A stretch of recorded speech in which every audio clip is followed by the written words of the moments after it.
ពួកគេលះបង់ខ្លួនគ្រប់មួយជាបិសាចដើម្បីទទួលបានសមត្ថភាពពិសេសឃាតកម្មនិងអក្រិតកម្មហិង្សាដែលបង្កឡើងដោយឃាតករមិនស្គាល់មុខកិច្ចការនេះពួកយើងមិនអាចពង្រឹងក្រុមប៉ូលីសបានទេលោកអើយអញ្ចឹងហើយទើបបានជាពួកយើងត្រូវការទីហេតុអីរឿងនេះត្រូវការឡើងលើនាងវិញ្ញាណបិសាចបានចូលគ្រប់គ្រងក្នុងខ្លួននាងតតវិបិសាច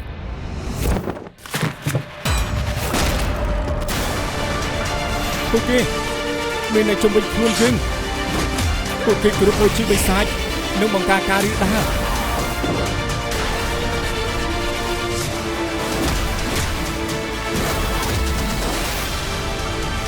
ឆាប់ចេញពីខ្លួននាងភ្លាម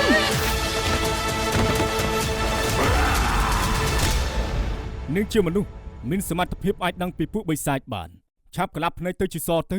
ឲ្យគេជឿភ្លាមធ្វើមិនចេញ